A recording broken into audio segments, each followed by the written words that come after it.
சார்பாக அந்த மாடு புகழ்பெற்ற கருங்குளம் பிஆர் அசுரன்பா. புகழ்பெற்ற கருங்குளம் பிஆர் அசுரன் மாடு வருது. முத்தபுரியான்பட்டி ஜிபிடி பிரவீன் சார்பாக அந்த மாடுப்பா. கேட்டு பாரு ஒரு அண்ணே மாடுகார் பின்னாடி போடுது. எப்பா மாடுகார் பின்னாடி போயிருப்பா. மாட்டுக்காரங்க பின்னாடி போயிருங்க. ஒரு மாட்டோட 3 பேருக்கு மேல அங்க பரிசு கிடையாது. ஒரு ஆள் பிடிப்பா. ஒரு ஆள். சூப்பர் சூப்பர் அருமையான மாடு. முத்தபுரியாம்பட்டி காலமே அதிருதா. காலமே அதிருது. இது வரைக்கும் ஒரு மாடு கூட பிடிக்கிறாங்க வீரர்கள்.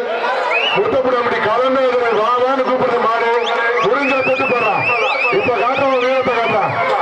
மாடுபடி வீரரா காலையா அருமையான மாடு தேடி தேடி கூப்பிடுது. மாட்டை தொட்டு பாரு. அண்ணன் எஸ் ஆரோக்கியசாமி வழங்கும் ஒரு டைனிங் டேபிள். இந்த மாட்டுக்கு ஒன்றிய கழகத்தோட செயலாளர் ஜல்லிக்கட்டு நாயகன் அண்ணன் எஸ் ஆரோக்கியசாமி வழங்கும் ஒரு டைனிங் டேபிள். சூப்பர் மாடுங்க. அருமையான மாடு. மொத்த ஜல்லிக்கட்டுக்கு ஒரு மாடு போது அருமையான ஜல்லி மாடு. மாடு வெட்டி பெற்றது. மாடுகள் கைது போட்டு மாடு வெட்டி பெற்றது. வர மாடு முத்தப்பட